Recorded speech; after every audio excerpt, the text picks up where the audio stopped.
So the meeting's being recorded and will be posted on the town's YouTube channel.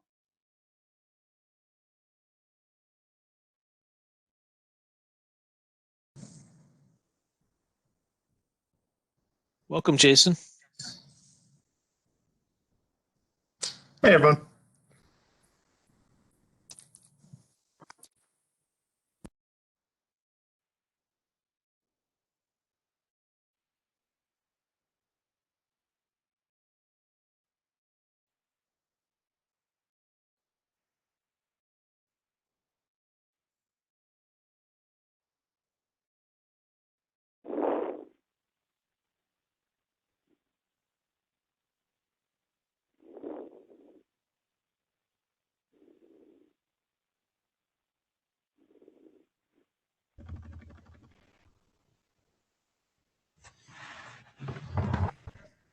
Hey, Joe.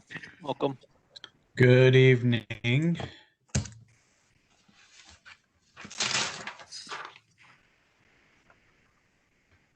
Jennifer, can you hear me? Yes. Okay. Steve, that's you, right? Yeah. Yep. I just want to make sure. Yep, you're good. And you're named in the participant list, so.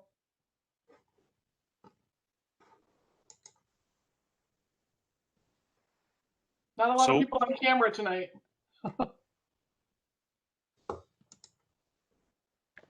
I don't think you really want to see me, but thanks anyway.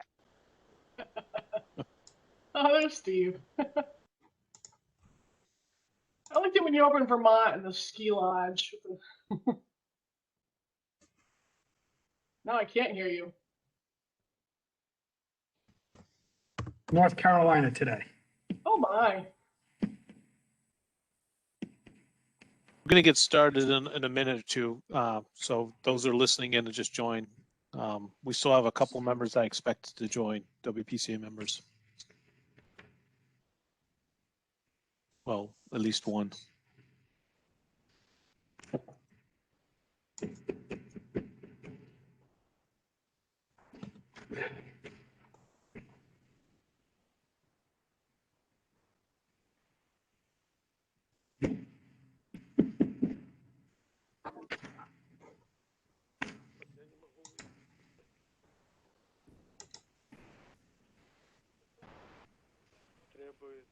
Требует meeting information. Интермедиа, как скажем мне information? Вот это.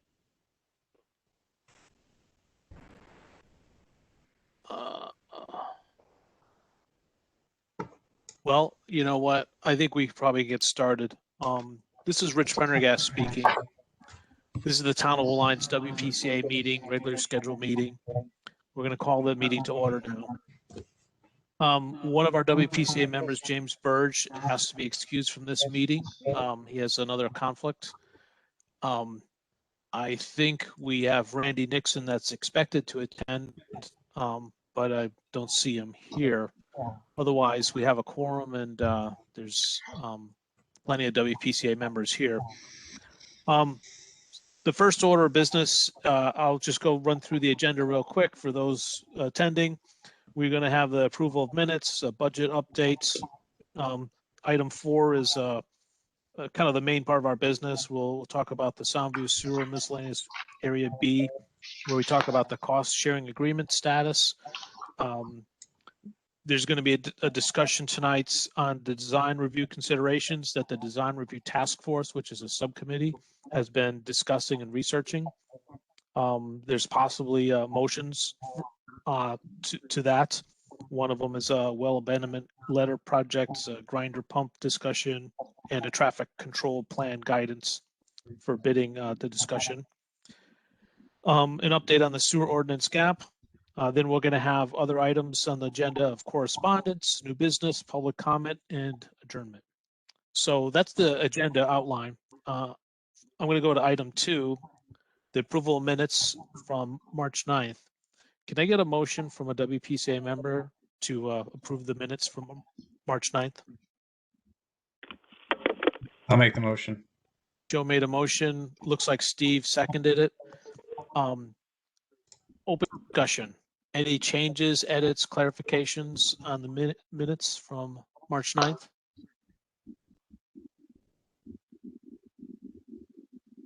I don't hear any. No? If you're, okay, so a call for a vote. All those WPCA members, if you could raise your hand if you approve, if I can see you, so that let the record show that it's Joe, Frank, Steve. I Dimitri, approve. okay, Andrea, how, you approve? Yes. Dimitri, Okay. Dimitri, do you approve or disapprove of the meeting minutes motion? approve. Approve, okay. Rob, how do you vote, for or against the meeting minutes approval motion? I approve. Approve. Okay. Motion carries. Moving on to the next item. Budget update and expenses. At this point, I'll ask Joe if you want to give an update on the budget. Thank you, Rich. We have two things to discuss today. One is Jen's, our consultant fees, or our clerk fees, excuse me, that was taken out of the budget. And we also had some postage charges for about $37, $38 for the well letters that were sent out. And one more thing is regarding the what could have been viewed as a $6,000 overdraw, which actually did not happen. It was a mistake on the. So what happened was there was supposed to be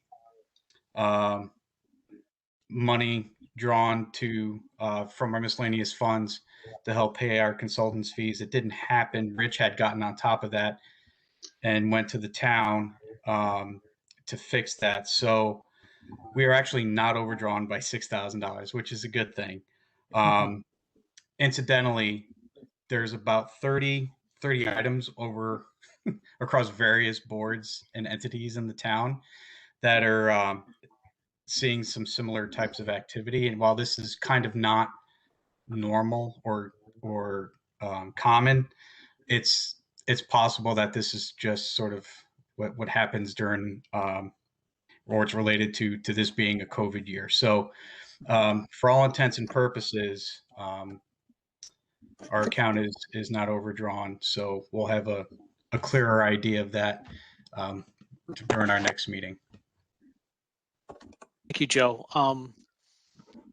I was deep involved in this, so I kind of get it. Does anyone have, any WPCA members have a question about what Joe talked about? Because maybe you want to go deeper, maybe you don't. I don't know.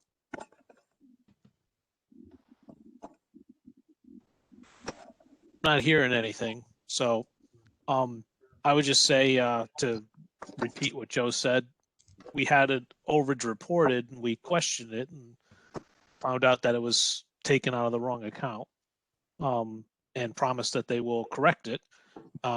These things happen, and there's, as Joe said, there's 30 other line items from different departments. But we still have money to complete our task this year. So that's what's important. And this year ends, in July for us. So if there's no more questions or concerns, I'm going to move on to the next item. Moving on to the business. Also, thank you, Joe, for the report. So the first one is the status of the cost sharing agreements.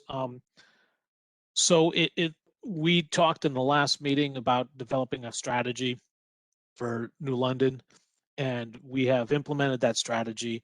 We have agreed in principle to all the issues, which was a problem in the past because we thought we had the agreement, and then there was an additional issue, and turns out that we've got an agreement verbally. We had the legal documents edited by the Private Beach Association's attorney. We are now reviewing that legal document with the town's attorney. Prior to signing this agreement, the WPCA members will review it, we'll probably have to have an executive session, which is what we do for negotiating contracts before the contracts are signed. The elements of the agreement are in line with everything that we wanted.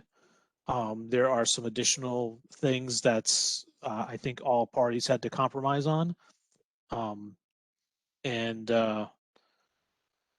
guess that's kind of the update for me. And the summary is that we've taken another step, and we're getting there. So before I move on to the next IMA discussion, does anyone have any WPCA members have any questions about the status of this IMA?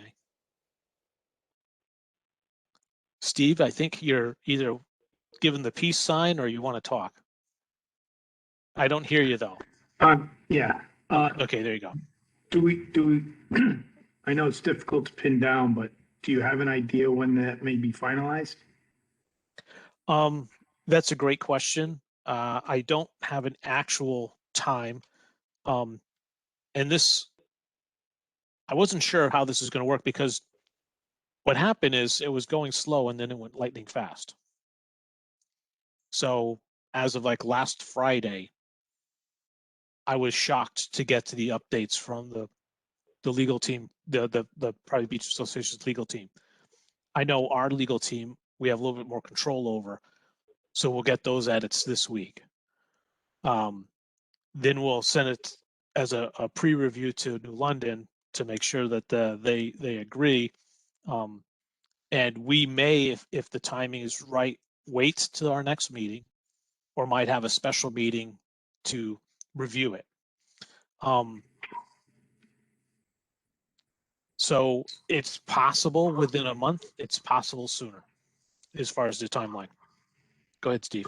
If I may make a suggestion, if New London approves it, I think we should try to have a special meeting to review and approve the IMA as quickly as possible, get everything inked. I agree. And the thing is, we'd have to have an executive session, and tonight we couldn't have one easily. And like I said, the way it's been going, it was slow, and then all of a sudden, bam, it's like, wow. You know, this agreement, it's edited. I mean, so it kind of went from slow to super fast, which is great. So we might have a special meeting, and the meeting won't be a long-winded, meeting. It'll be a focused special meeting is for only special items. So if we do have to do that, I know it takes time out of your life, everyone's life, but to try to be as efficient as possible. Any other questions or comments? Rich, it's Andrea. I'm not quite sure if this is the place to bring this up, but we just talked about the budget and we're talking about the IMA and it has a financial impact. And I was just wondering if the new legislation passed by Biden with the American Rescue Plan with these federal funds, they specifically indicated that the funds could be used to support infrastructure projects such as, and specifically sewer projects. I was wondering if that's on our radar with the selectmen and the board of finance, because my understanding is the time period's good for our project. It's January 2020 to December 2024. And these funds could be available as early as June. So yeah, that's a lot. I wasn't going to bring this up, but I'm glad you did bring it up. We are it is on our radar. There's a couple points to make. So it is on our radar, and we had a meeting with Wood and Curran's funding expert, and she's fantastic. And she described some of the key outlines and key issues. And it's between, and I invited the first selectman into this meeting, and I know the first selectman's been doing his own research and attending his own meetings. So the key point I'll say is that we're expected to get money, whether we like it or not, to the town. And the restrictions are not that many, but one of the things it says it can be used the money for is infrastructure for sewer and water. In discussions with the first selectman, I want to make it clear to everyone on this meeting or listening in, these funds could be used to help defray some of the costs of the sewer project. However, it is not the WPCA's call. We don't define it. We don't get to decide. It is the first selectman, the selectman's office, as well as the Board of Finance. When they get the money in, they decide how to best and fairly use the money. So we're doing our part as far as whatever they need for approval or applications or descriptions or anything like that. We have Wood & Curran that has an excellent funding expert that does the applications and such, and is tied into all the type of people that would deal with this and understands the laws better than anyone. And I would say that what she also said was that the Treasury, the federal Treasury might provide better guidance or more guidance. But the money is supposedly coming this summer, and it's significant to the point of over $700,000 to over $2 million. So, yes, Steve. So basically what you're saying, Rich, is that the town is going like, can the WPC, what you're saying right now is that the town of Old Lyme is slated to get a certain amount of money from the federal government in which they have discretion. They could redo roads, for instance, and not offset the sewer at all. Is there a way that the WPCA as an entity could request funds from the federal government? We can request funds from the Board of Finance in the Selectman's office, but the Board of Selectmen and the Finance decide. But we as a group, as an entity, can't go directly to the federal government. No. But we are getting clean water funds already, for our project.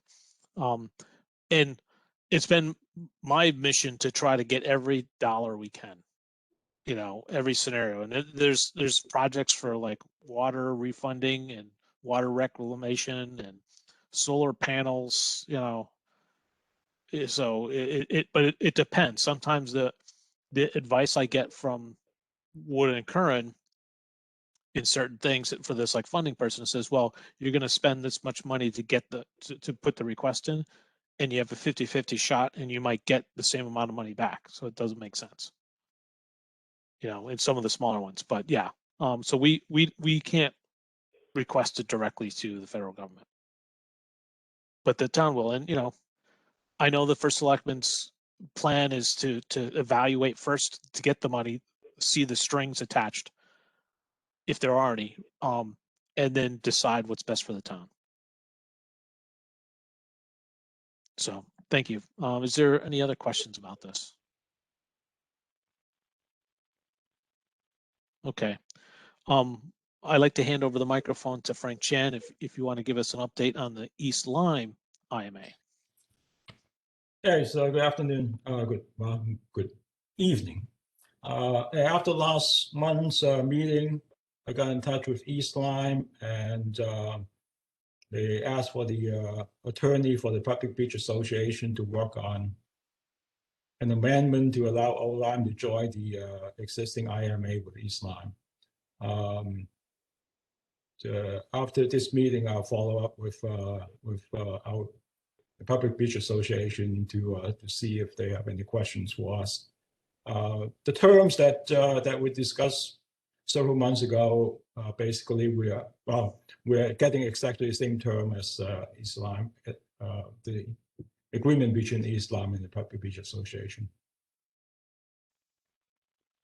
So I guess the point here is to see if this IMA can beat the New London IMA.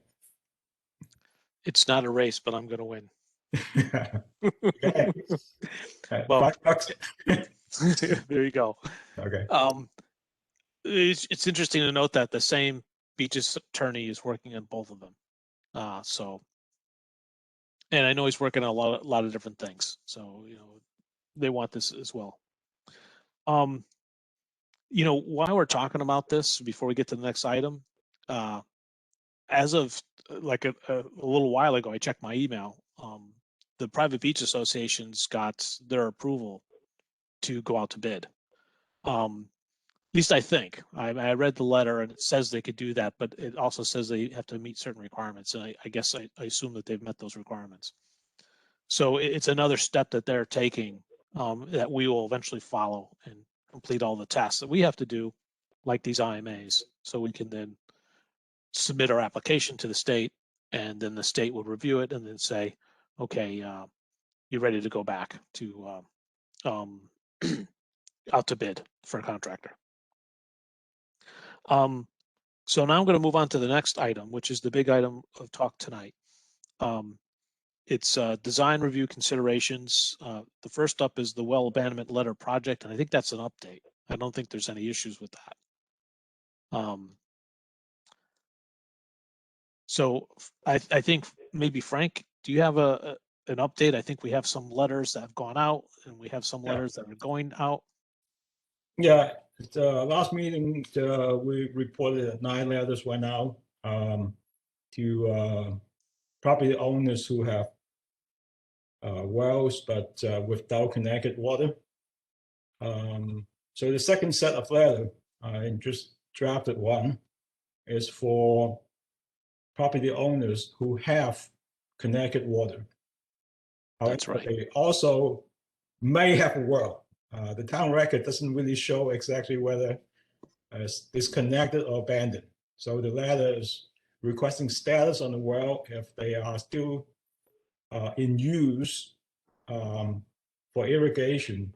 Our position, our recommendations for them to abandon it, because keeping the well actually incurs future liability, since the Department of Public Health can make a determination that your well is a source of contamination and makes you abandon the well. So the advantage of abandoning well now is that the cost would fall to the project. And that's for wells that are within a certain distance. Wells that are outside that certain distance are not applicable. Oh, yeah. For wells Yeah. within 75 feet. Yeah. Okay. Frank, this is Andrea. I thank you for working on that project, but the legislation that I read about this allows the irrigation, wells for irrigation, as long as it's disconnected from the home. Yeah, So- that is correct. What I'm talking about is that our recommendation is to abandon it. You can keep it for irrigation, Right. but the DEP would require us to add some protection to the sewer pipe, which increase the cost. And at a future time, if you read the statute 19 Alpha Right. 38, it tells you that DPH at the future time may deem your well to be a source of contamination, and actually would compel you to abandon it at that time. But contamination to what?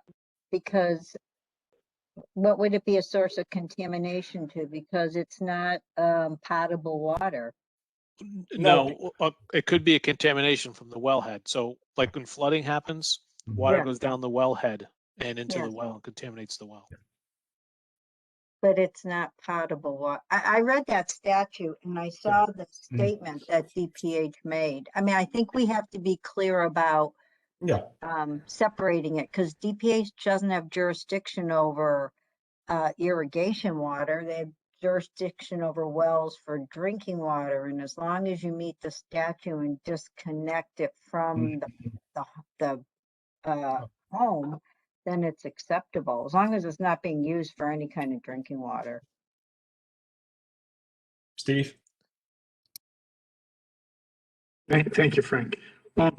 Andrea, and we've had this, we've actually had this discussion at our task force meeting, the last task force meeting. There's the same comment I had. Once it's disconnected, I don't know how DPH, but so there are two things going on here. One is DPH asserting what they believe is within their rights. And DEP is requesting us to make every effort to get people to abandon their wells, even if it's irrigation. Because DPH is saying, even if it's for irrigation, if someone drinks out of a hose and the well is contaminated, they're going to get sick. I think right now we're doing our best. The DEP has requested the WPCA to do their best to get people to completely abandon the wells. And if they don't, then I think there's going to be a review between the two state entities to decide if there's needed, if there's a need for more precautions, such as sleeving an irrigation well. But right now, all the WPCA is tasked with from the state is to make every effort to get people to abandon their wells. Okay, so did I hear that Connecticut Water is actually supporting this since they're in the business of water? They have everything to gain. Did I hear that they're funding the well abandonment? No, No, we would be funding the well abandonment. we Is we it each we might homeowner or us? No, the WPCA. we will ask. We were told that we could put in our application for clean water funds, a request for funding, and the Deep supported that. Our contact at Deep supported that. So, but I don't. First off, I don't know how much money it's going to be because it depends on how many wells. And second off, I don't know how much money they're going to give us. Yeah. But so it's not something that crazy we could get a expensive. grant for that individual homeowners could not. I'll tell you that. Go ahead. Yeah. So the other thing, Andrea, is that as a task force, all of the well abandonments, the certainly the ones within 25 feet have to be abandoned. There's no question. They have to be abandoned. And we could go, this will maybe be under grinder pumps also, but in general, the task force is viewing anything that's required by the homeowner to be performed that helps the WPCA reduce costs on the project should be borne by the WPCA. So if everyone abandoned their wells and it costs the WPCA, I don't know, I'm just giving you numbers, $50,000 to abandon the wells, but it would have cost $150,000 to sleeve the pipe. It's cheaper for the WPCA and therefore each person in the project to pay the $50,000 instead of the $150,000. So we're doing cost analysis and in determining, should if it costs $5,000 to abandon a well and hook up to Connecticut Water, divided by all the users, it's like $25 a piece. It's not for an individual to abandon their well and hook up. It's quite expensive, but because it's related, they wouldn't have to do it if the project weren't going forward. And so the project as a whole, and it's not just us. I mean, this is common in almost every project that I've ever actually done, that there are items in the bids that are certainly benefiting 1, 2, 3 people, but it's because it's project related. And as such, most people feel as though it's a project item and should be borne by everyone and not just a particular person. And so that's what we're trying to do here with the letters going out, asking people to abandon their wells. Because the 25 and under, they have to abandon it. It's a state regulation. Between 25 and 75 feet, they can use it for irrigation if it's disconnected from the house. But there could be extra costs involved in the sewer project if they continue to use them as irrigation. That's why it's beneficial for us for them to just abandon it. Any well over 75 feet, it doesn't matter. It's not in the regulation. They can do whatever they want. So those are some of the items that we're dealing with. I just have a question for Frank. Have we gotten any replies on the letters that went out? Hey, Jan, we got I got 3. one. Okay. Okay, 3. Yeah. 3 responses. Not bad from a marketing point of view. 3 out of what, 8? That's pretty good hit rate. But we're not marketing. So, any final questions about this subject before we get into the grinder pumps discussion? Okay, so I'm going to attempt to frame this, and then maybe I'll ask Steve to correct me or frame it further.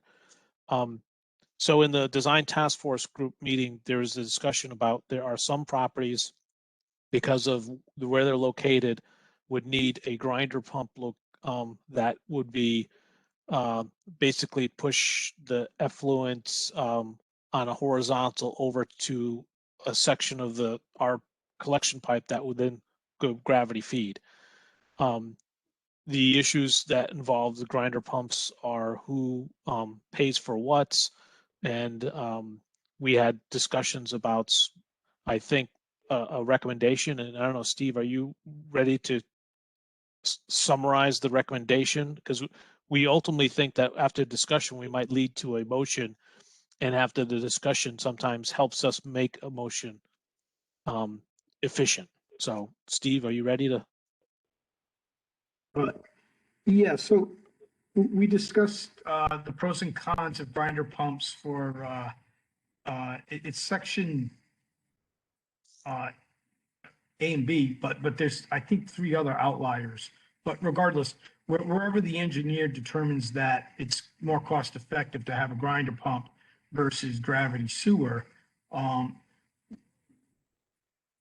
the task force believes that a fair and equitable solution to that would be to pay for the purchase, installation, and maintenance of the grinder pumps for each property owner in perpetuity, and have the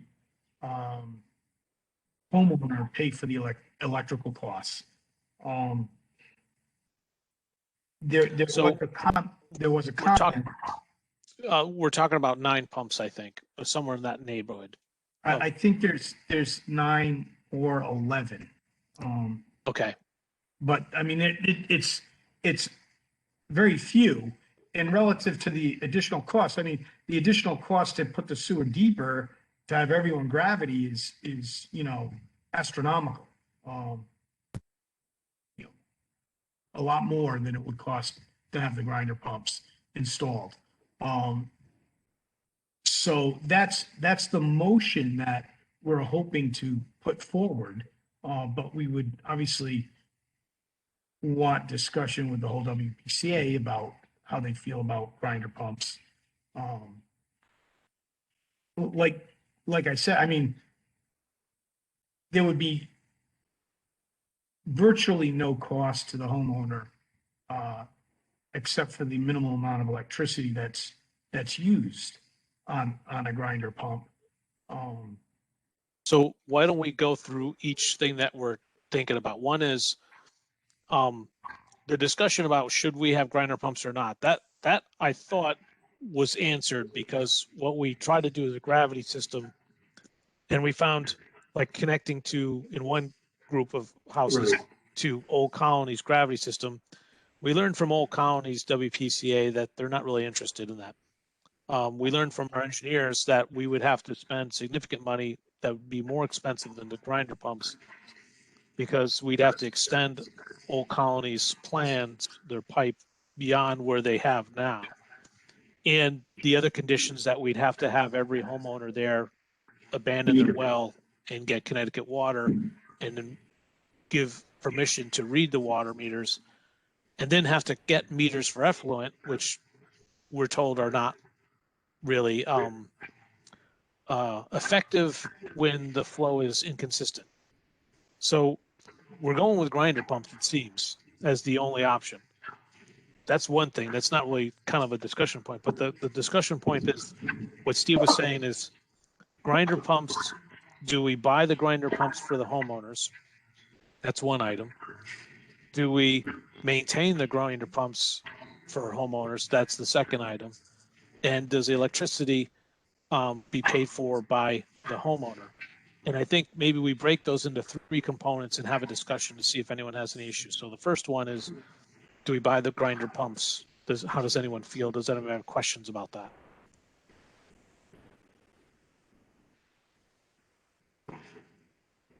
Steve, do you have a question about it? No, I don't have a question. I'm just going to advocate that I believe that the WPCA as part of the project should purchase, install, and then maintain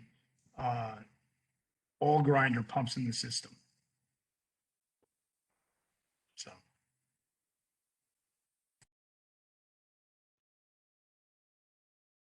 Joe? Did I miss the cost portion of this discussion?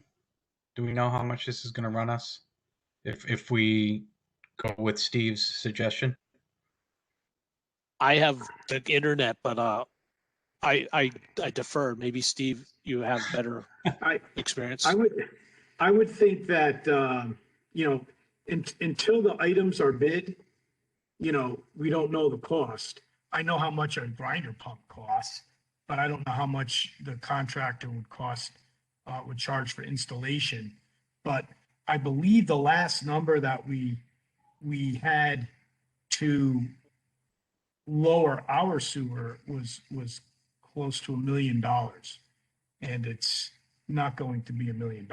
It's not going to be, I would be surprised if I would think that a grinder pump installation would be approximately $10,000 or $15,000. I mean, I don't want to give a bidder a number. I mean, I've installed them for $7,500. Okay. So I don't. So you're probably the internet talking said 150,000. The internet said 3,000 to 5,000, and there's variables that go into play in that. But we did get a estimate from our engineer that it would be less expensive to do the grinder pumps than to try to figure out how to get an agreement and do the engineering and construction. Okay. So, maybe that answers your cost. And to Steve's point, we definitely are not setting a budget where no matter what happens, the contractors all come back with the same number. Right. Okay. No, Frank, do you have a question? Yeah. Grinder pumps. Does it run every time you flush the toilet? No. No. Usually there's 35 gallons they hold up to a day's capacity for a typical residential house, depending on how they're designed. There's a capacity with a float, and floats up to a certain level, turns the pump on, pumps it out. I mean, it won't cycle for more than a minute each time. I mean, they are not, they don't run all the time. They're intermittent based on capacity of the. Okay. So let's say there's a family of 4, 75 gallons per person, 300 gallons per day. So how many times do you think the grinder pump would pump a day? Well, at 35, it would be about 8. At 35 gallon capacity, it would be about 8 times. Okay. And each time's about a minute? Sorry? Each time's about a minute? If it pumps 35 gallons a minute, let's say it pumps 15 gallons a minute. Okay. So it'd be 2 minutes, 2.5 minutes each. Okay. Now I understand. So that might be leaning into the electricity discussion. Before we get into electricity, it's Andrea. I have one quick question. Steve, I appreciate your thoughtfulness in suggesting this, and my experience with grinder pumps haven't been exactly wonderful. I do have a lot of experience with grinder pumps, and you know, people are putting in things like face wipes or baby wipes or anything like that. The grinder pumps do not like this. And I'm wondering, is there a third option? Have you explored anything else? I mean, I see the value of them, but is there any other option? Well, I mean, not No, I think is the not right that answer. not that I know of. Not that it's either gravity or pump it. I don't know of any other option. So Is Rob, there a I think fourth- wants to say Yeah, something. As part of the design group, we did have a conversation about what are the other options. And thank you. an option was, all right, can you put in a small pump station that they would all go gravity to that small pump station? And even that is a substantial cost from talking to the engineers because of the way it has to be designed and built. So, and then the other option, is gravity, like they've talked about, and that just going to work in this situation. So That's there were helpful. other options discussed and reviewed by everybody, but this is really go. It's a little Thank hard to you. hear you, Rob. So could you shout a little bit louder? When we heard you, but it's just saying. Okay. You may not know that it's hard to hear you. So, you know, with grinder pumps, the first item we were talking about, do we buy the grinder pumps for the projects? And Steve's recommendation is that we do. Do we have any other well, the questions task about that? force, the task force. Yes. For those who don't know, Steve is the chairman of the task force. So he's reporting out for the task force. Yeah. Sorry if that wasn't clear. The second item is maintaining. Who maintains the grinder pumps? So the proposal or suggestion is that the town maintain the grinder pumps. And we should have a discussion about that. Anyone have any comments? Go ahead, Steve. The most obvious Uh, comment is Go ahead, I Joe. think- Go ahead, Joe. I was just going to say, if the town or the WPCA is going to pay for these, then I think it's reasonable to expect the town to maintain them. Okay. Yeah, it's basically, they go hand in hand. Number one, the town will probably maintain them better than an individual resident. You know, it's still part of our system. It's not, Yeah. the grinder itself is not, is not a component that's separate from our sewer system that is out of our hands. So you want it well maintained. You want to avoid problems. You want to avoid overflow, you know, problems like that.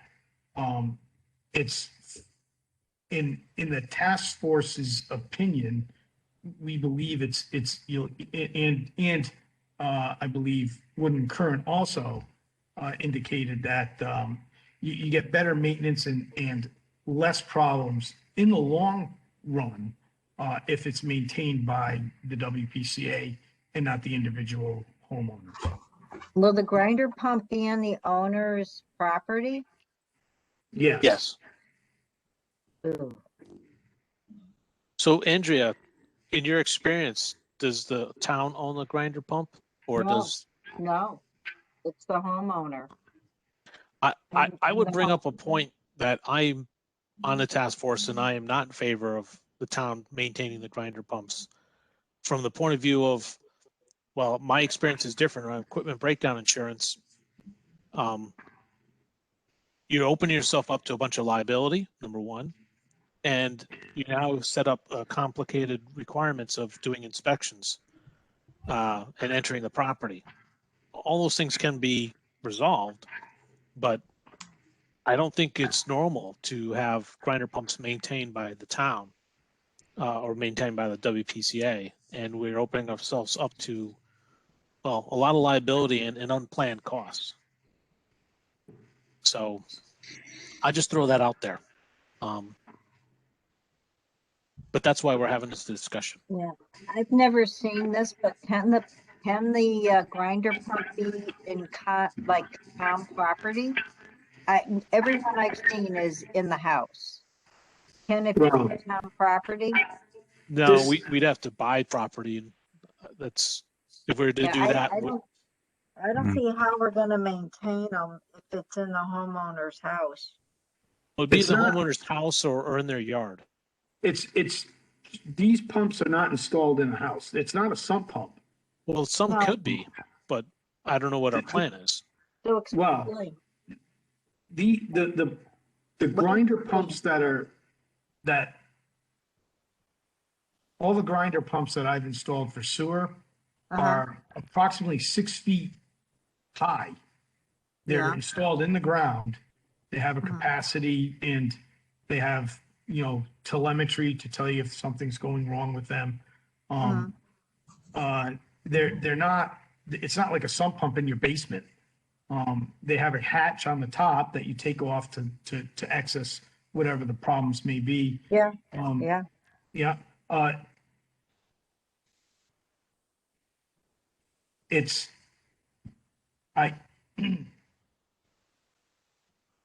The reason I think that maintaining it should be the WPCA's responsibility is because it is part of a sewer collection system that we're installing. It would almost, I don't know of an analogy that I can actually say, but it's, so what you're saying is everyone that gets gravity, you're all set. If a gravity lateral is clogged, the homeowner, well, that's another thing that we'll probably have to decide. In some towns, if a lateral, meaning from the house to the sewer main, is clogged, it would be the homeowner's responsibility. In other towns, in most towns, it's the sewer department's responsibility to maintain the lateral. I've never heard of a town maintaining laterals from the property. The Yeah, water maybe. line, I mean, the water from the street in, the water line, the sewer line, all that stuff. I mean, I'm constantly getting advertisements about insurance on that. But maybe. Well, they sell insurance.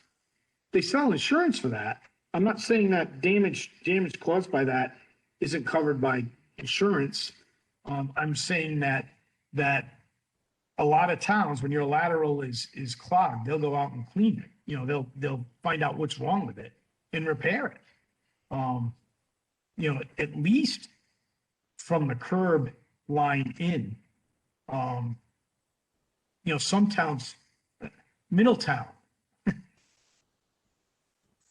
even though it's on town property, from the curb line to the main, if that's clogged, the homeowner's responsible for that. I've worked in a lot of towns. I've never seen that scenario, but you, as a WPCA, I guess you can make any rules you want. So I guess that's why we have this discussion. I think that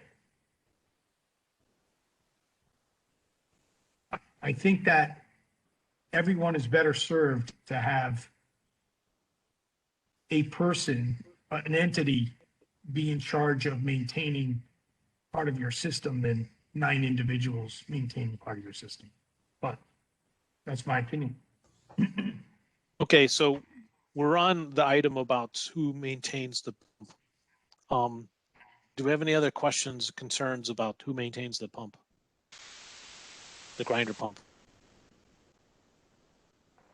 Okay, so let's move. I'm not sure that we're gonna be able to come to a decision about this tonight, because as I'm thinking about it, it's just generating so many more questions in my mind. And also, how would this compare to the homeowners who don't have the pump?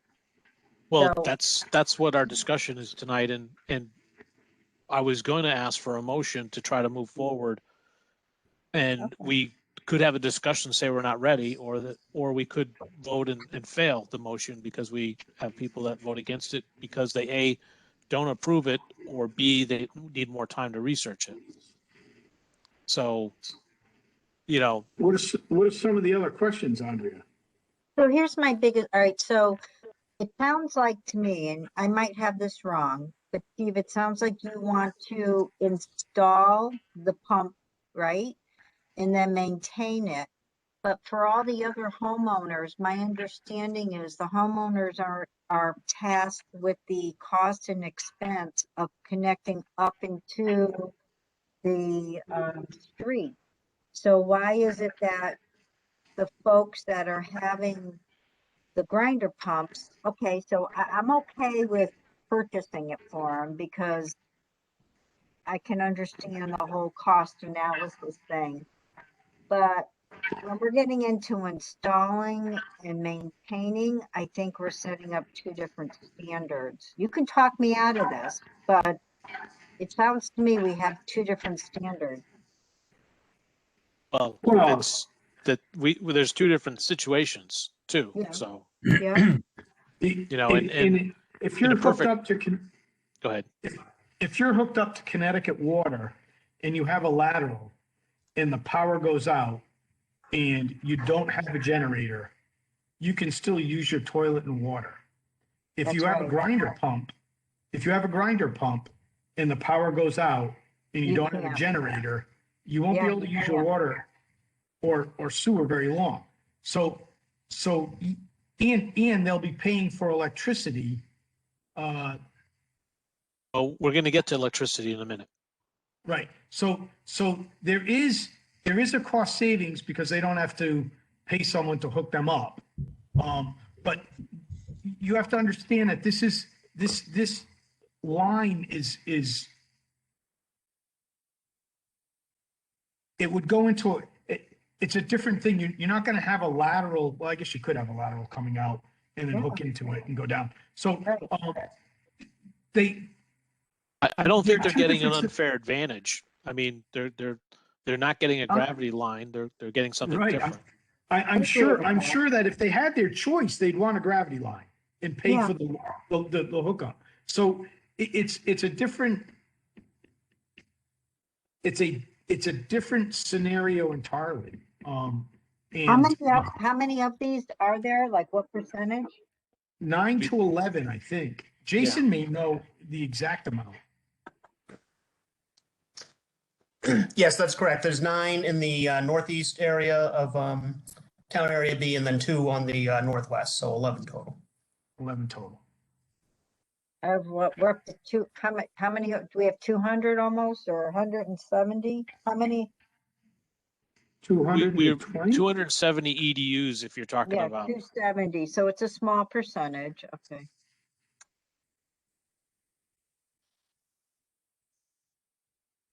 Yeah, it's a very small percentage.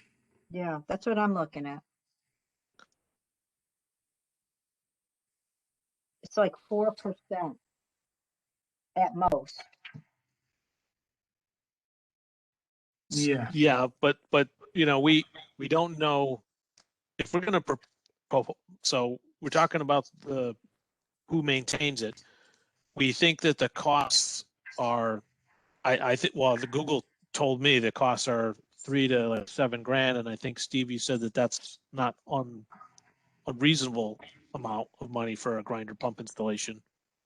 Right. The pump itself is probably, you know, that includes other things with that estimate, because it seemed like it includes the controls, the alarm system, the container that the pump goes in. So replacing the grinder pump might be less expensive than that whole system. I'm not sure, but to me it sounds like a wellhead motor, which are expensive to replace. But so Well- we don't know the expenses, and if we're going to predict or say we're going to maintain the expenses, I know for me to put together the cost projections, we We want to know that. So how many years the grinder pump would last, and then how much the replacement cost is, and then escalation, if it's the pump lasts 10 years, and then what will the price be now? What will the price be in 10 years? And then go out 20 years. Go So, ahead. we have we're required by regulation to have maintenance funds and emergency funds as a WPCA. If the force main breaks, it has to be fixed, and we can't say, well, we can't fix it because we don't have the money. We have to, part of the regulation of a WPCA is that you have to have money set aside for repairs and maintenance. This would be, so. Yeah, well, I think everyone knows that, right? I mean, we're going to have a reserve fund, and that's what the sewer user fees go. And, Right. So I guess I don't understand. So we would pay for the first one, and then if something breaks, the homeowner, the people that have a gravity line risk almost nothing as far as something breaking. There could be an unlikely scenario where lateral collapses or something, but it's really, with PVC, it's very, very difficult for something to go wrong with a gravity sewer. But on a grinder pump, the grinder pump is going to fail. But, we all know that. I don't know when, but we all know that. And so without the WPCA maintaining that, you say, well, here, not only do you not have gravity sewer, but you have a grinder pump, and when it breaks, it's your problem. That's basically what we're saying? Or that's what we're saying. We're also, that's one possibility. And the alternative to what you're saying is we have now a huge liability on every house, and we have to strike an agreement to enter that house to do inspections. So well, if go there's on any, the land. if there's any, no, none of you these- you need to have an agreement in place, because this is Well, not going to be like the other houses. Well, that's why I had. But the asked- agreements aren't really a problem. The problem is, It's not it's excess. planned to have it last 10 years, and it lasts every year it breaks. And you wonder what's going on there. And Right. if something Well- breaks, then you're liable for everything else that's related. So if you put some equipment, I mean, you put some equipment on someone's property, you own the liability of that equipment causes. And that's fine if that's what we want to do. Just, we got to go into it with our eyes open. I don't know if we are liable. Oh, I can definitely, I'm in equipment breakdown insurance. I can guarantee you 100% you are liable. There is a level of liability, unless you have an agreement with that homeowner that says you're not liable. And few homeowners would probably likely say, okay, sure, you're not liable. You could try, but.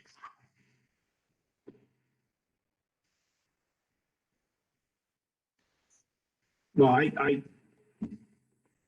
don't. I mean, if there's something if the pump fails and alarms are going off and people continually use it and it backs up into their basement, I don't know how liable the WPCA is, because everything functioned except for the thing that's supposed to work, which is the pump.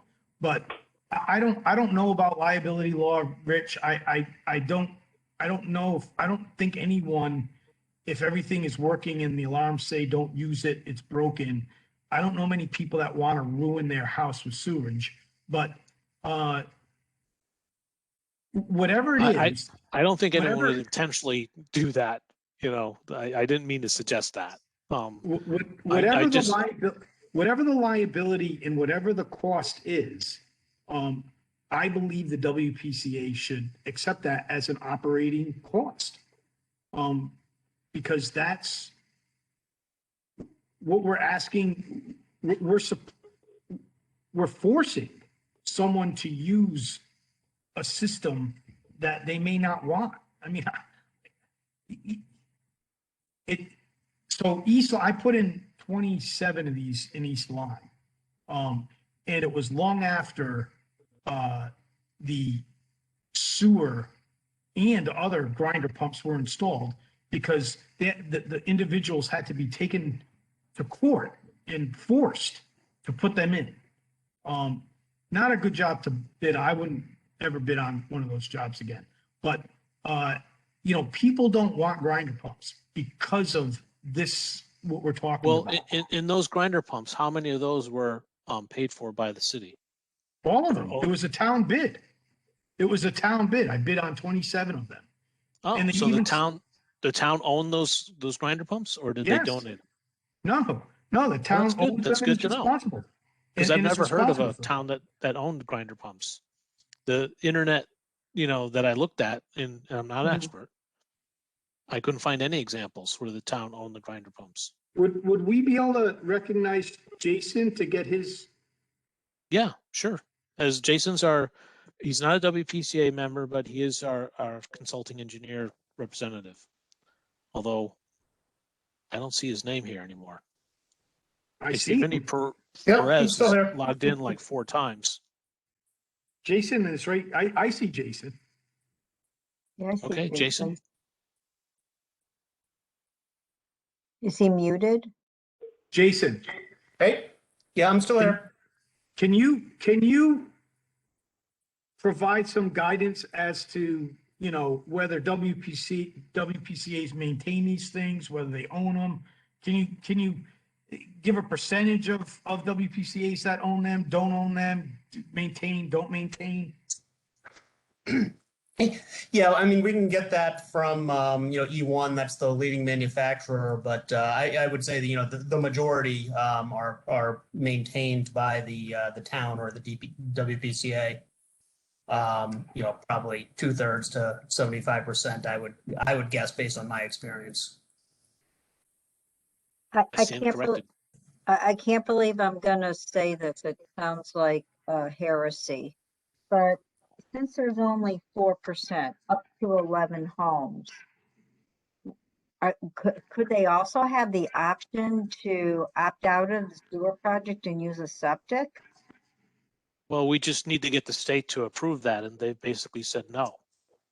Because, I mean, this is a special situation and, some towns have allowed hookup to be optional. And, I mean, maybe this could be a factor for these 8 to 12 homes.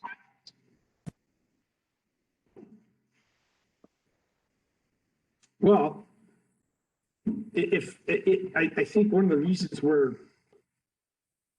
installing sewers is that most of the properties are non-compliant in a true sense.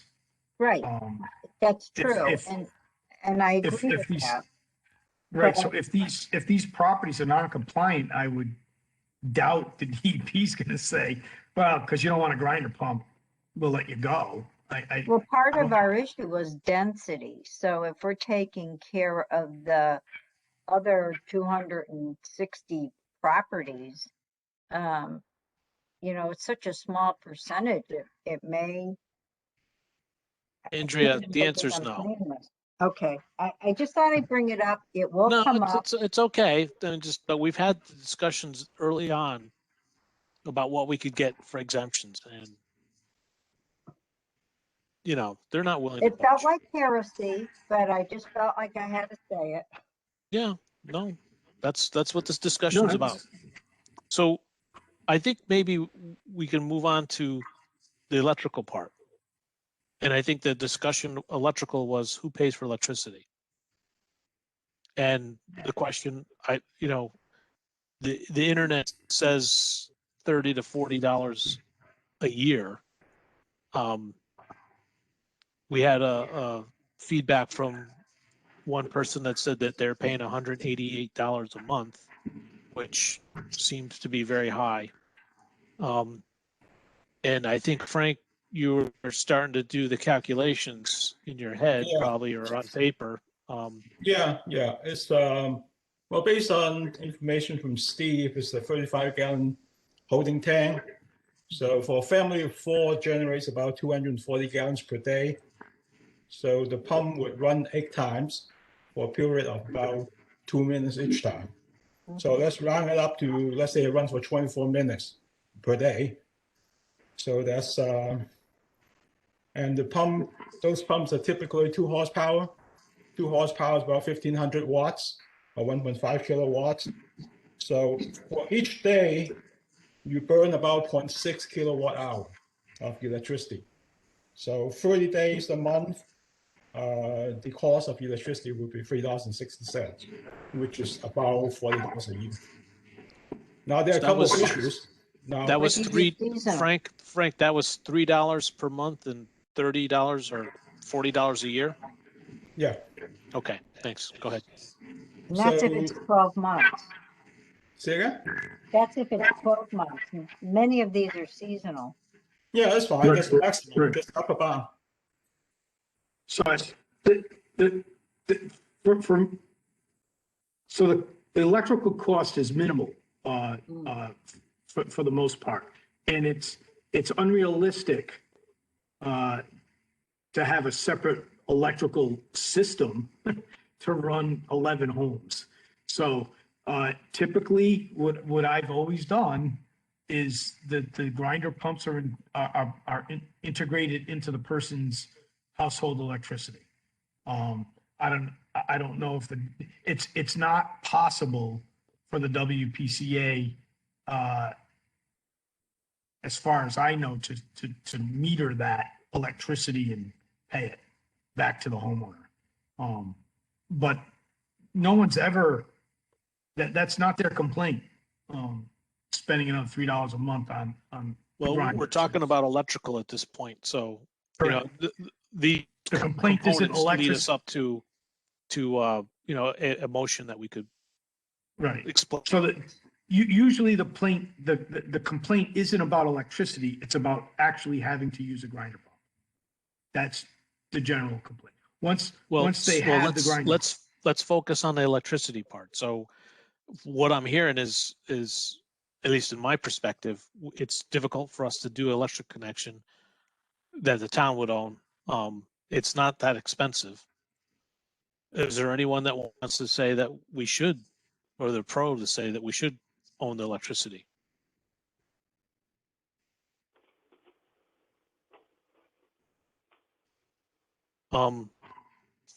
Okay, so I think we've talked about these issues, and you know, we have the buy the pump, maintain the pump, and pay for electricity. It seems like the buy the pump is generally agreed. The maintain the pump, there's recommendation to the town to maintain the pump, and the town and our engineer said that it is common. I put out that there is some risk or liability, but we can manage that. And the last one is pay for electricity. So,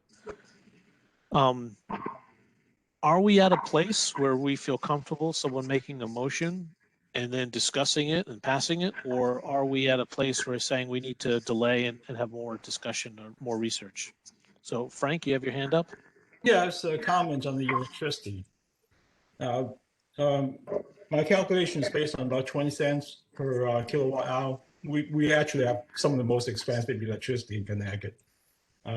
It's true, unfortunately.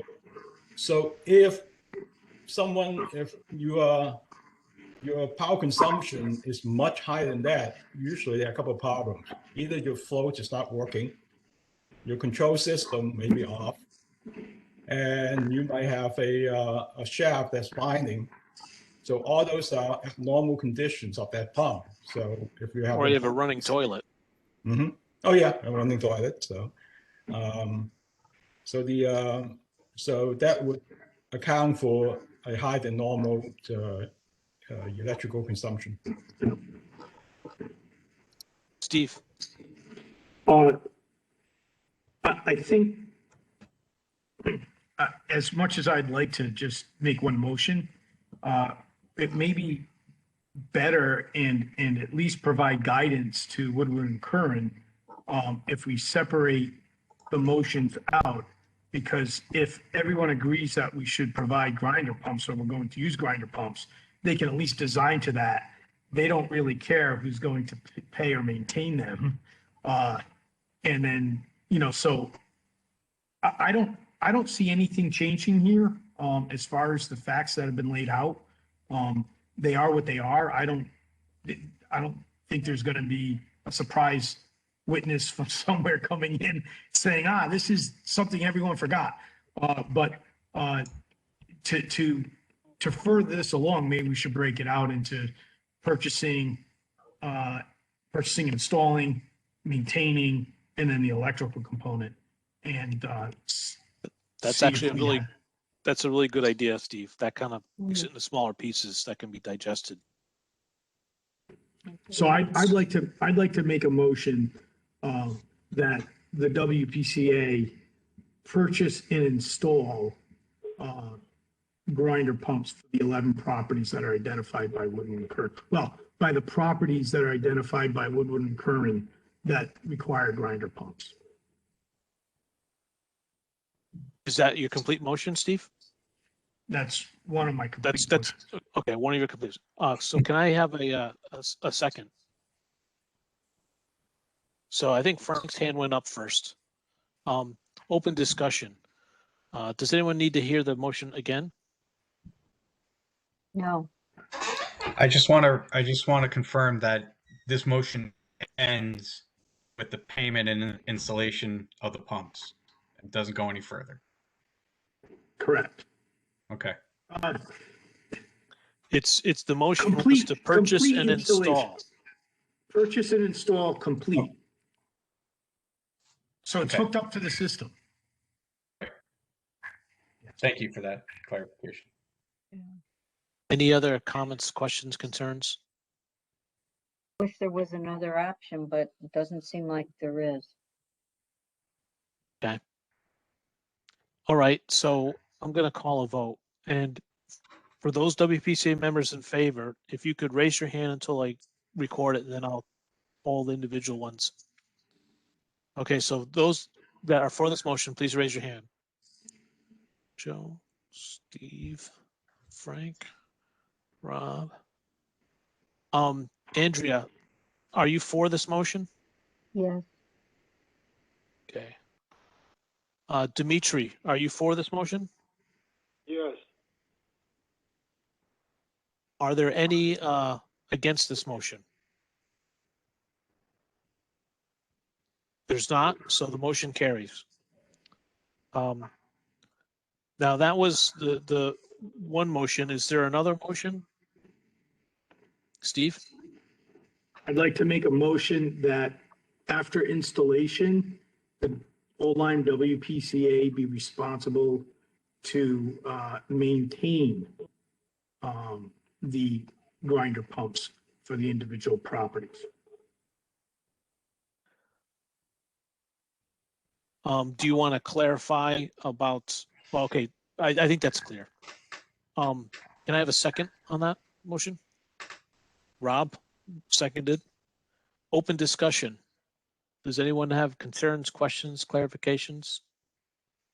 So this is Andrea. I think that there's, I think that we have to do something for these 9 to 11 homeowners. But I liked the conversation where Rich was suggesting maybe there'd be some agreement, because there's a lot of usage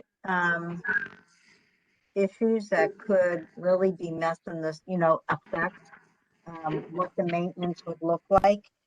So I think I'd like to see some kind of an agreement. And then in that agreement would include components of maintaining it, warranting it. So we're in an open discussion, so you're That's my discussion. possibly persuading someone to either amend their motion, which you have to say, do you want to amend your motion, or you're persuading other members to vote against it. I So would just be open to amending it then. I mean, we do have to make a decision. Well, it's a tough amendment to make because, you know, and Steve gets to decline the amending it or not, because I think what you're saying is putting a condition on it, which I Yeah. think it's clear to vote it down and say, we'll get agreements later. But my role as chairman is to try to steer this conversation. So you had requested Steve. Steve, do you accept the amendment? No, I don't accept that amendment.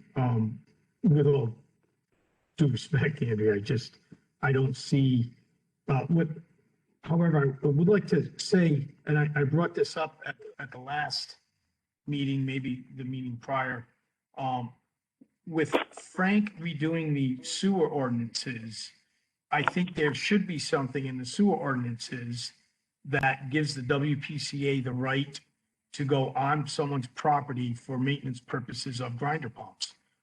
That way it's, whoever has a grinder pump, doesn't have to be these 11 specific properties, but anyone that has a component of the WPCA system, has to allow us to go there and maintain it. I don't think that's unreal. Not in the house. I mean, that we just can't go in someone's house, but these pumps are not in someone's house. They're outside, where you would need permission to go on the property, but not inside the house. So I think that type of agreement could be worked out maybe in the sewer ordinance itself. As far as paying for maintenance and whatnot, I guess I'm just at loggerheads with Andrea and Rich here in that I feel as though it's the WPCA's responsibility to properly maintain components of their system. I can see why you say that. I'm Hey, just Steve. concerned. Go ahead. Yeah, Steve, I agreed. Carlos still working on his review of the ordinance. I can definitely talk to him and see if we can add that to ordinance, because that's Okay. where you derive the authority to do such a maintenance operation. We Okay, have that thanks as for an that. agenda item too, so, you know, we can note that under that agenda item. So we're in an open discussion still. Does anyone else have a comment about this motion? We're certain that every one of these pumps will be outside of the homeowners' homes, right? We are We can certain of that? design it that way. Yeah, I don't know if you had to go with a property specific design. I invite Jason if you have a comment about that. I mean, some of these properties might not have basements and some of them might. But, you know, is there a problem with operating the system outside, as Joe asked?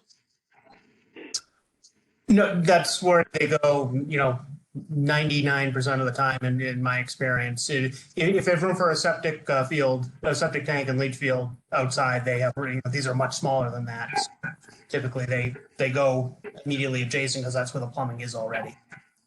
Okay, thank you for that. Okay. So, I hate to bring up the human element, but it's so real to me. I mean, then our bylaws, our ordinances would have to include things like not parking on this, having access, no planters on it. I mean, I can just see what people do.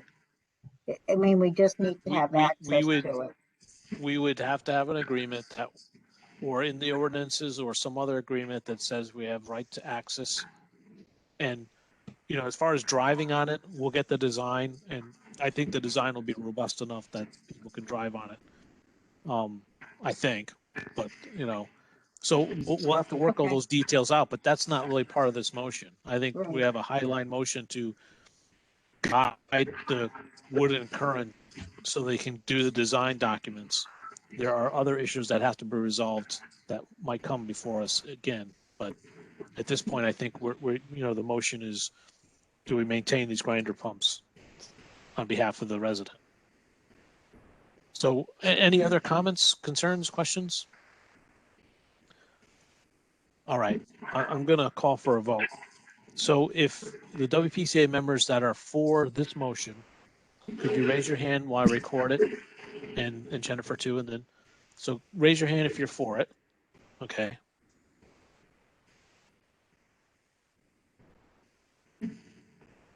Hang on. Okay, I've got everyone that raised their hands. Andrea, are you for I'm this not- motion? I'm actually gonna support it. Yes. Okay. Dimitri, are you for this motion? Yes. Okay. Is there anybody that is against this motion? Please let you know I'm WPCA members. Okay. I know there aren't because everyone voted for it. This motion passed. Is there another motion, Steve? I'd like to make a there- motion Just one more. that the homeowner be responsible for the electrical costs of running the grinder pumps. Can I get a second? I'm gonna second that. I think Rob's hand went up first. Open discussion. Anyone? For or against? I think, this is Dmitry, I think it should be owner responsibility because the cost is not great. And also, how can you have another meter, electrical meter on a pump? This is foolish, I guess. Yeah, I don't even know how you'd work that out easily.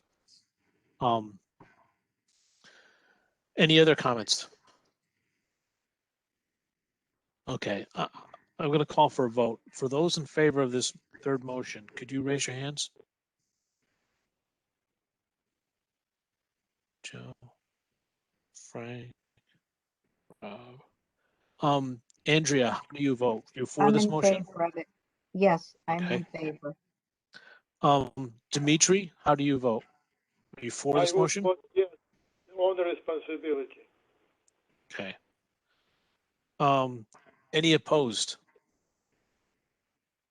Hearing none, the motion carries. So that was the big issue tonight, and that was a big issue. So thank you for your patience in listening to all this. The next couple of issues I think are a little bit easier, but maybe not. Traffic control plan guidance for bidding discussion.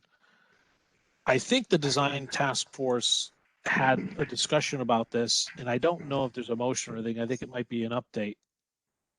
Steve, do you remember? I'm looking at. Yeah, there's a motion on this, also. Oh, The that's right. motion- Yeah. The motion I would like to propose is, that because personnel, involved in traffic control is up to, the chief of police, the first selectman, basically one of the same in our town, but, and a public works director. We don't know whether we're going to need police officers or certified flagmen. And this only concerns, if you work on a state road, it has to be a police officer. It's part of the regulation. So we know there's going to be police officers. Our proposal is that we use this item for traffic control personnel as an allowance. And let me just explain what an allowance is. An allowance is a placeholder in the contract. The contractor himself does not bid on that item. It's put in the bid document. Let's say our estimate for all the traffic control personnel would be $150,000. That's added in on the line item under traffic control personnel, $150,000. From there, every time he uses either a certified flagger or police officer and provides the invoice to the WPCA, that money gets subtracted from the $150,000. If they use $30,000 of personnel, that's all the town pays. There's usually a blurb in there that there's an allowance of 5% to account for administrative costs. But basically, it's a reimbursement account that there's no advantage or disadvantage to the contractor using police officers, certified flaggers. It's what, and generally, it's usually the inspector on the project and the superintendent that will come together and say, I need police officers tomorrow because of this, or you're gonna have police officers because I don't think it's a safe situation. You can get away with flaggers over here, it's fine. And the only cost to the town is 5% above and beyond what the contractor actually spends. So Steve, if I could interrupt, I think where we're going in this is we've already had discussions to say the first selectman is also the chief of police, and the chief of police or the town director has the authority to develop a traffic control plan. And there's been discussions about, well, in the summertime, we definitely need it. In the wintertime, maybe not so much in certain areas. But we are going to sidestep that, or not. We are not going to answer that traffic control plan. But the discussion tonight is instead of trying to determine what kind of to give guidance to the Warden and Curran, use this option that Steve is describing as an allowance, which is, I understand it as a somewhat of a cost through. There's no pro or con to the contractor. The thing this avoids, I think, is if the contractor doesn't know and has to factor in some kind of factor for this plan, they would want to know the plan. And that kind of removes that, and it simplifies the bidding process, which is where we're going. So to me, it sounds like a motion that we could easily make of just saying, if everyone understands what Steve described, we could make a motion to say, give the guidance of using an allowance to develop a traffic control plan in our bidding process. Did I get that right, Steve? It's to use an allowance for traffic control personnel. So do you want to make a motion, Steve, officially? Sure. I'd like to make a motion to have Wood and Curran have a line item that will be an allowance for traffic control personnel.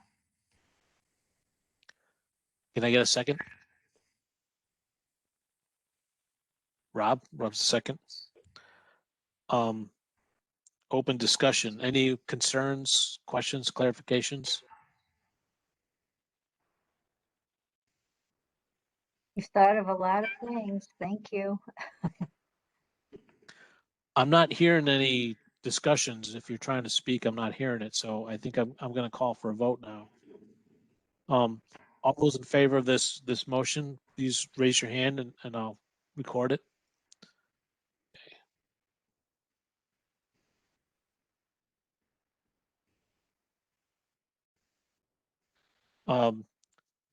Thank you for raising your hands. I've recorded your votes. Andrea, how do you vote? Do you vote for this motion? I vote for the motion.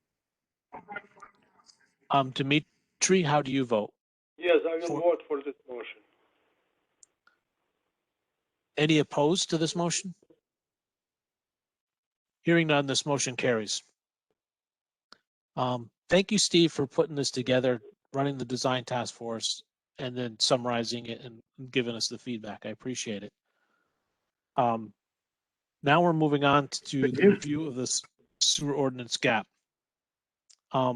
We had talked earlier about looking at the Sewer Ordinance Gap to see if it has the right to get on property, and I think that's a good suggestion. Is there, I mean, Frank, you've been handling the Sewer Ordinance Gap. Do you want to give us an update if there's anything to talk about? Yes, Carlos said he's going to do finish the review this month, but given what we have today, I would talk to him, send a draft paragraph to him regarding the maintenance of the grinder pump. Okay. If for those who don't know, Carlos is our contact at the DEP, and he has to approve the ordinance. He submits it through various departments, who knows what, but he's our contact, and that's what Frank was referring to. Any questions about the sewer ordinance? Okay. Moving on to correspondence. I'd sent a correspondence summary out to the WPCA members. There was one from a real estate agent asking about what would be the cost for a 5,000 square foot home. The owner is planning on tearing down and rebuilding.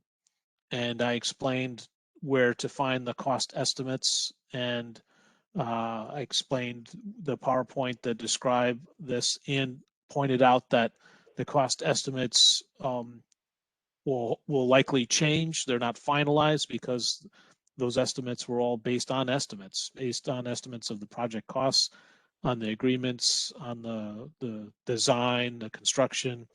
But as we get closer to and we go out for bid, we actually get the actual costs. We'll have a revised cost projections. Let's see. We also got some a response from a resident that's talking about rebuilding their house, and the person mentioned how they're an engineer and would like to support and provide information from time to time. And so we expect to get emails, I guess, from this individual when he sees information about what about the sewer project. Any questions about the correspondence? Okay. Moving on. New business? Any new business?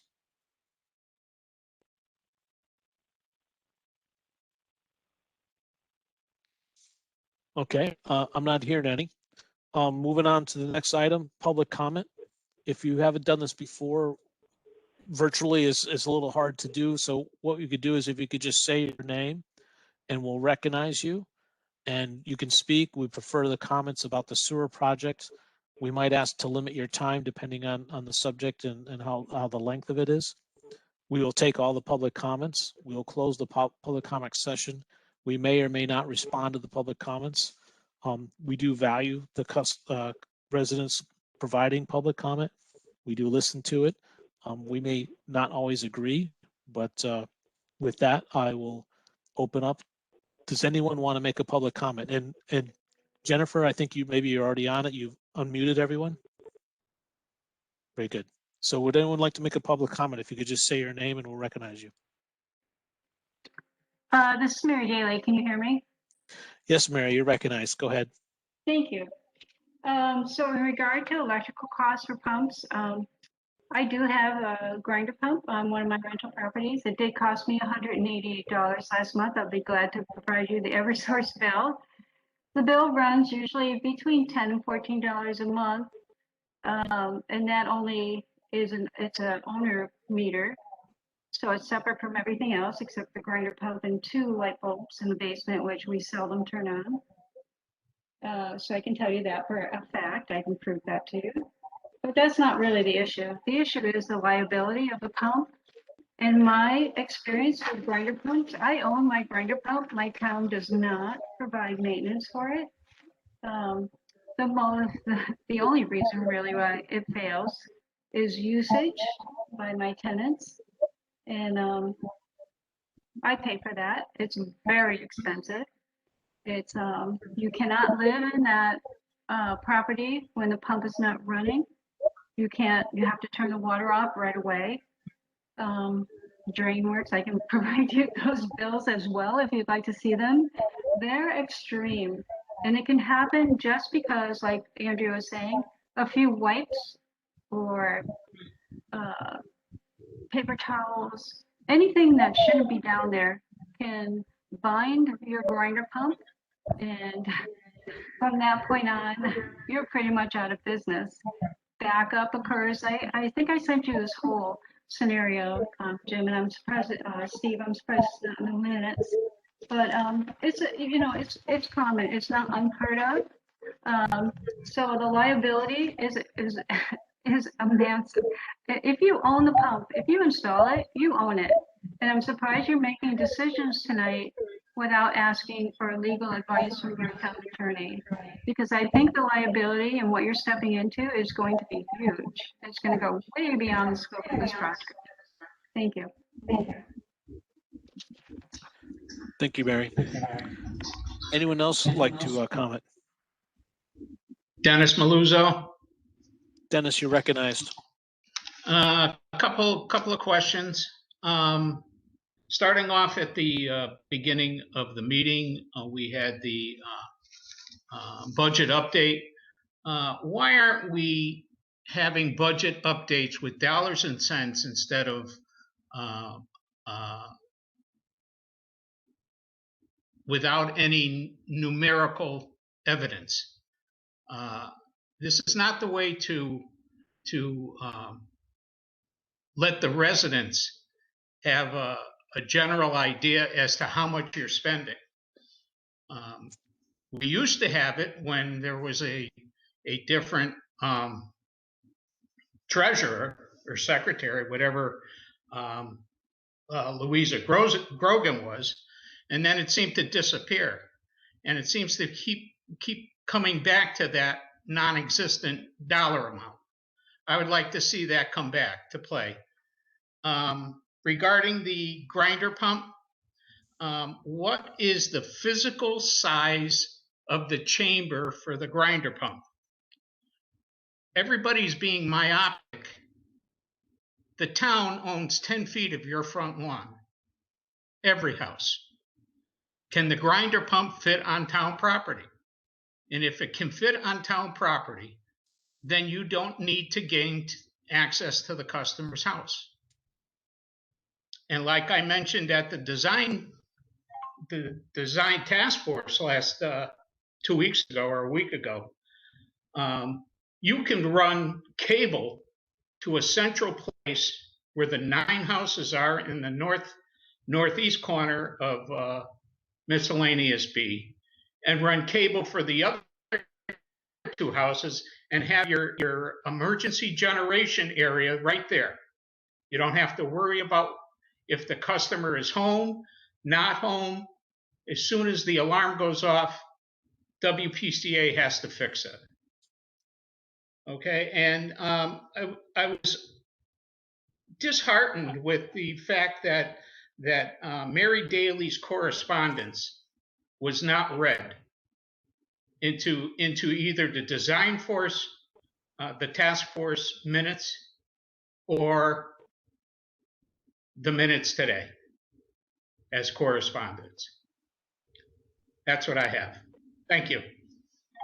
Thank you, Dennis. Would anyone else like to make a public comment?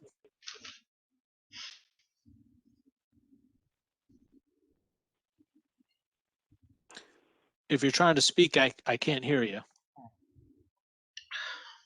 Sometimes people accidentally have another mute button. So I'm not hearing anyone, so I'm going to close the public comment session. I have no response on the public comments. I don't know if other WPCA members want to speak out about the public comments. Steve, did you want to speak out? I think you're on mute, Steve. Sorry. I just want Dennis and Mary to know that Mary's correspondence, because it was sent to the task force, will be in the task force's next meeting.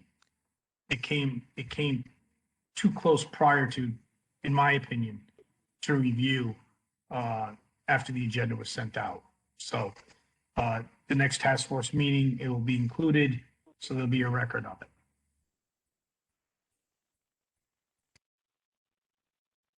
Any other WPCA members want to make a comment? Okay, I'm going to move on to the next item, which is adjournment. Can I have a motion to adjourn? I think Steve motioned. Can I have a second it? It's Rob. Open discussion. Okay, all those in favor, raise your hand or say aye. Aye. Any opposed to adjourn? Okay, motion carried. Thank you, everybody, for joining this meeting tonight. This concludes the Town of Blue Lions WPCA meeting. Have yourself a good night and stay safe. Thank you. Aye.